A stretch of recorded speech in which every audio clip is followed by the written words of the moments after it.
Peace, what's up to all my varsity club members? This is your boy Jay Everyday, aka Furious Styles. And today, we're going to talk about the world according to Russel Westbrook. Okay, I'm just going to go in, especially as a former basketball player. Russel Westbrook gets a lot of pushback from, I'll just say, the mainstream media, mainstream sports media, about, oh, he's padding stats, oh, he takes everything personal, but the same thing that he's criticized for, that same mainstream media jerks off Michael Jordan and Kobe Bryant for having the same mentality. Now, of all people, Gilbert Arenas made a good point in this last series, he's been playing with Utah in the 2018 first round playoffs. You know, you shouldn't be beefing with the fourth best player on a Utah Jazz team. But I look at it differently, and while that point that Gilbert Arenas made was very, very succinct, let me explain something to you about Russel Westbrook. Everything is personal on that court. Ain't no friends on the court when it comes to Russel Westbrook. You're either with me or you're against me. And I'm going at your head. You ask Kobe, you ask Michael, you ask KG.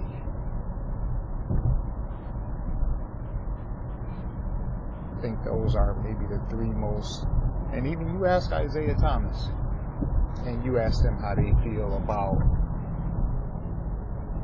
Russell Westbrook, and he will tell you the same thing, or they will tell you the same thing.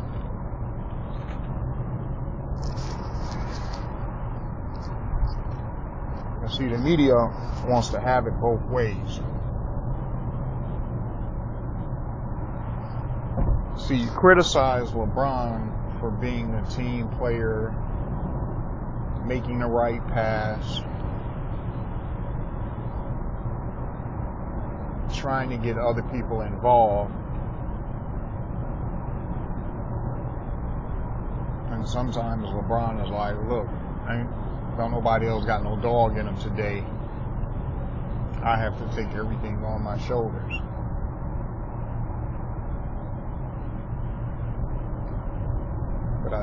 But I think the difference between Russell Westbrook and LeBron is,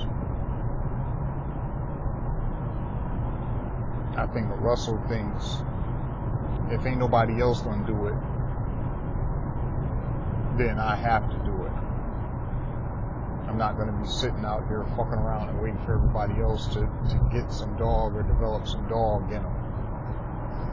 And I think where him and LeBron differ is, LeBron is like, I have to get you involved. I have to let you keep shooting because eventually I'm going to need you. I may not need you in this series. I may be even able to get us to the Eastern Conference Finals or even the Finals, but damn it, I'm gonna need you to hit these open shots in the Finals. I'm gonna keep feeding you in the corner. I'm gonna keep feeding you at the top of the key. I'm gonna give you that kick out pass when I drive to the hole, and I need you to be able to knock down that open jumper that I'm gonna give you.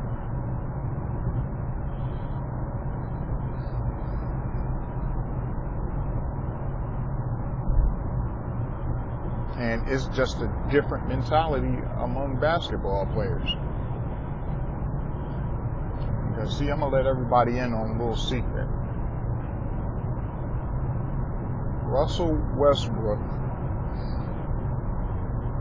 is just Allen Iverson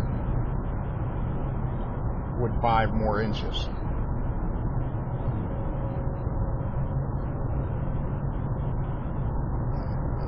The difference between the two is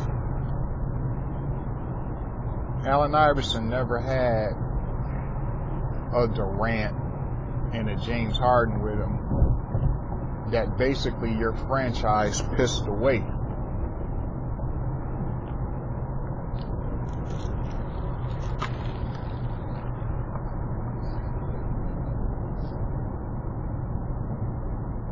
So you have to think, Russell Westbrook literally has a mentality like, I can score anytime I want, but I'm trying to get these other dudes involved because, you know,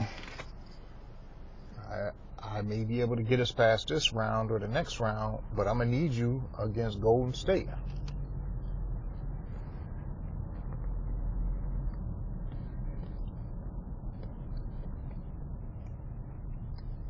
And here's the thing. Since Russell Westbrook has been in the league, it's either been Golden State or the Spurs that have been a thorn in his side.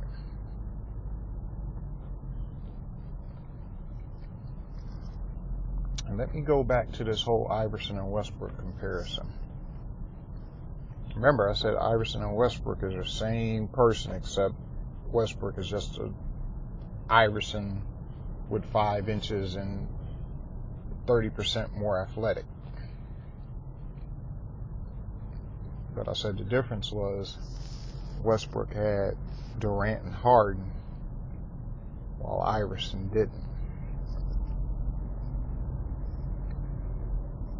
See, there was always this narrative around Iverson that, oh, you can't win with Iverson, you can't do this with Iverson.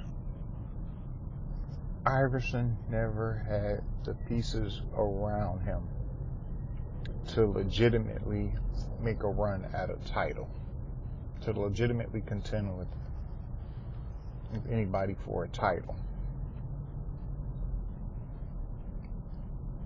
1 year, and this just cements how great Iverson was. He just willed his team to the finals. And remember, that year that he went to the finals, Kobe and Shaq and that Lakers team, they didn't lose a playoff game until that first game they played against Iverson. And shit, I think Iverson had to drop like maybe 40 or 50 in order to beat him. And then LA proceeded to win 4 straight games. Wasn't shit Iverson can do about that. No matter how great you is. Kobe and Shaq, come on.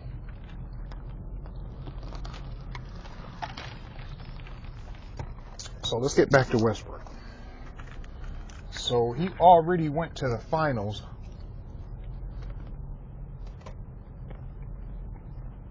What was that? Maybe 4 or 5 years ago. Well, maybe.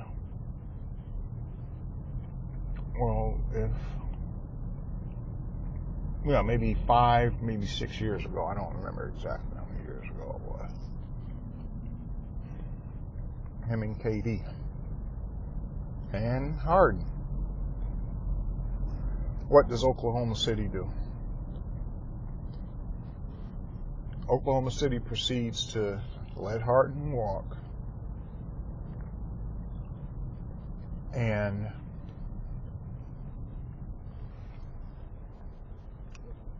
they give Serge Ibaka money, and they give Steven Adams money.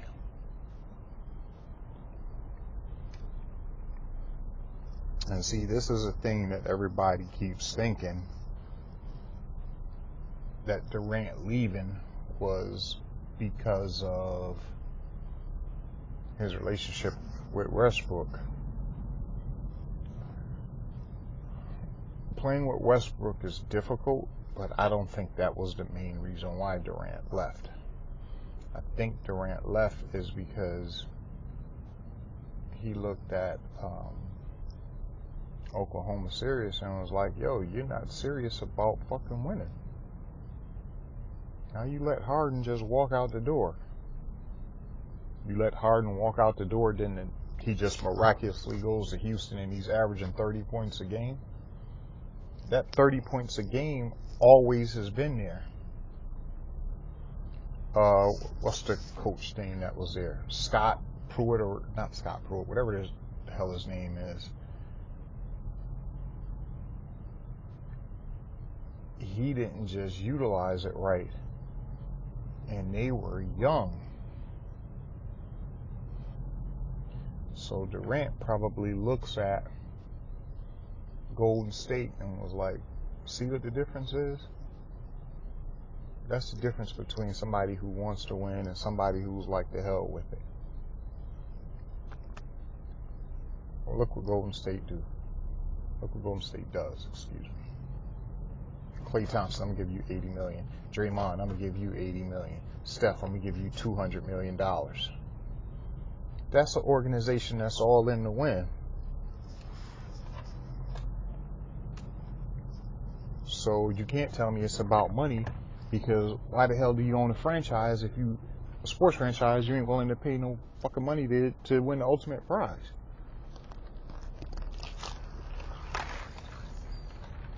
But my point of making that point was that it wasn't really the whole thing about Durant.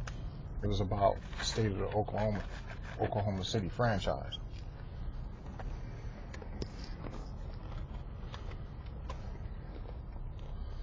So let me get back to this whole thing about Westbrook.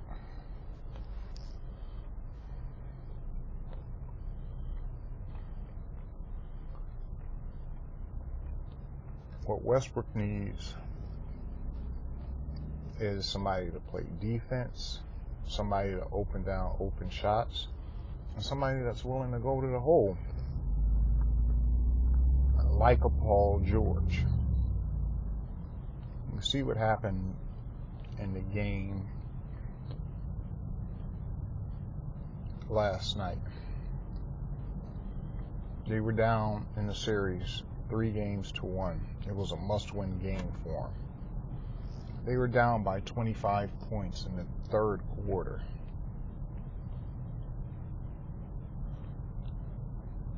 Westbrook and Paul George proceeded to drop 32 points on Utah. And could nobody do nothing with them. Nobody.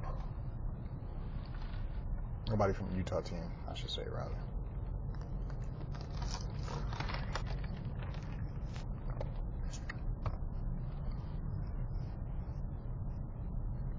That being said, they won the game. Now today, you're going to hear everybody, in the circle joke, oh, Russell Westbrook was great. They didn't have any energy through the first quarters. And then, of course, you're going to hear them talk about his stats. Oh, he was 17 for 39, or they're not going to even pull a stat line or compare the two halves. I'll tell you exactly what's going to happen.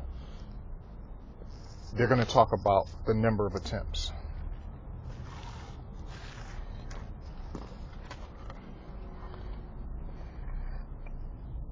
And this is a thing that you have to understand about the main sports, about the mainstream media, the mainstream sports media, I should say.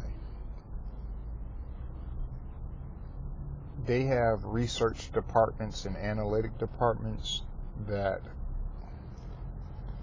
there's a way to manipulate stats so they can give you a certain stat to fill whatever narrative they want it to fill. So they can give you some stat like, yeah, when Russell Westbrook shoots more than 20 times, the Thunder are 14 and 26. They have a losing record when he shoots more than 25 times. But see, why that's a complete mind fuck is because they're carving out stats to fit their narrative. But they don't tell you that, yeah, he might have had to shoot 30 fucking times because everybody else on his team was stinking up the gym. And that's another thing I want to talk about. People have to realize everybody stinks up the gym. They try and make this narrative out like, professional athletes are supposed to be professional, this, and this. Everybody stinks up the gym, man. There's no such thing as a consistently on, I'm just the dopest player ever, I'm never going to make any mistakes, I'm never going to have a night off. They call it a night off, I call it stinking up the gym. And you heard me say that first, that catchphrase. I mean, I'm pretty sure somebody else has said it, but I'm the first person that said it on, whatever. So when you hear somebody stinking up the gym, they bite. That's neither here nor there. I just wanted to get that in there. But I'm joking, but I am the first person to say that, but whatever. So with that being said, it's going to be interesting to see what the narrative is if Russel Westbrook is able to pull the series out and beat Utah. Because everybody said, Donovan Mitchell was playing better than him. Utah has the better team. They're better coached. Russell Westbrook is selfish. Yada, yada, yada, yada, yada. Just remember all of these things. Russell Westbrook loses, then the one point they had about Utah having a better team, they were right. The best team is always going to win the series. That's all it comes down to.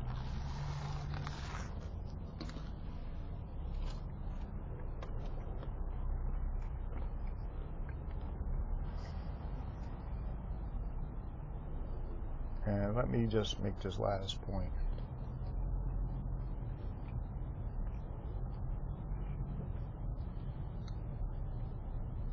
Being the best player isn't always a positive. Sometimes it's a curse. Because when you tend to be the best at something, especially in a group dynamic, because you're so good, you can carry other people and you can camouflage or mask their flaws, especially in team sports. But see, just like in all sports, even the best get exposed. And it's not necessarily that the best isn't the best anymore. You see that the supporting cast is fucked up.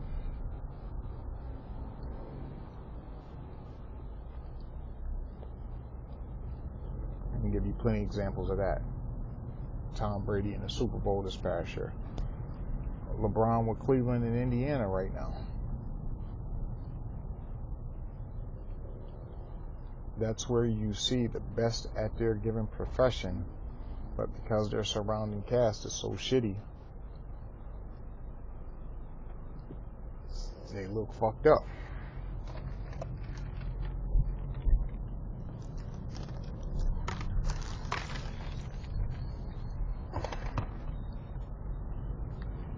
I don't know what didn't happen in Carmelo game as far as Oklahoma City's Thunder is concerned.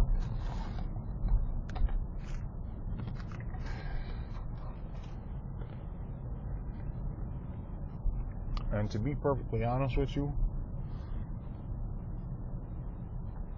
I don't know what Paul George you're going to get. That's probably why Indiana didn't give him that $160 or $200 million deal. Because Larry Bird and them were like, shit, I don't know what Paul George I'm going to get. You know, to get that kind of money, that $200 million deal, you can't have a 13-point night. You just can't.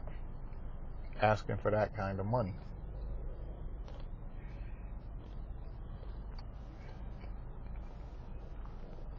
Because see, when you get that,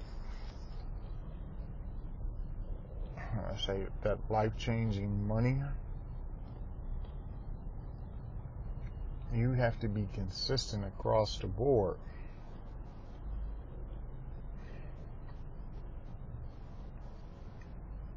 I think Hassan Whiteside is getting killed in Miami now. Because he's making crazy money, but it's like, yo, your contribution has been shit in this series with Philly.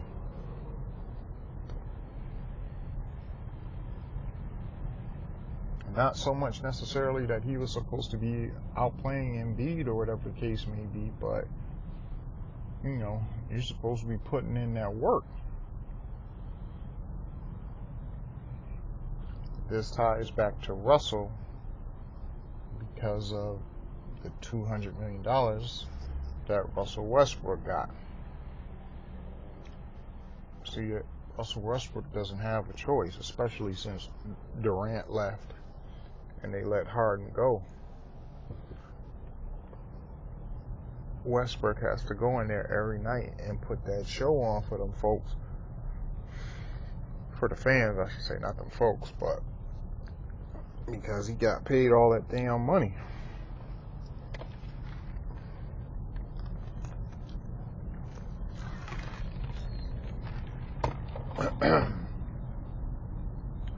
LeBron James has to put on the show every night because he's the face of the league.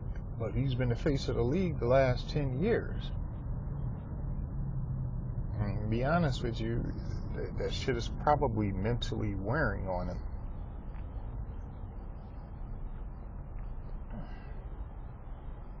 Try and go out there and drop 25 points a night in the game and see how you feel afterwards. And all the pounding that your body takes, and the travel, and sleeping in different hotels every night and all of that shit. Let's see how your body responds to that shit.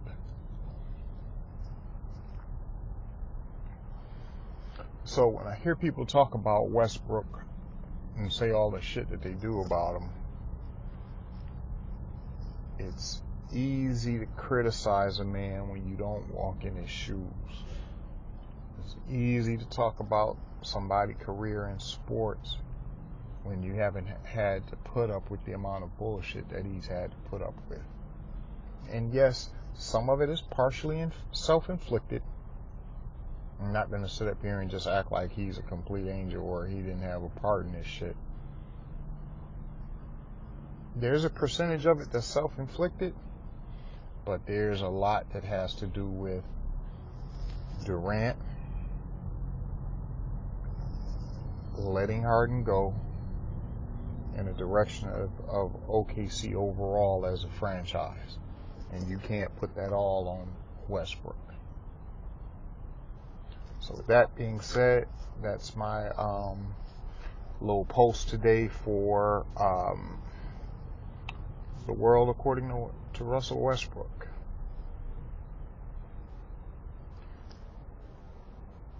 If you like the post, make sure you subscribe. If you got comments, make sure you put them down in the comment section. I will respond. If you're a hater, keep it moving. That's it. I'm out. Peace.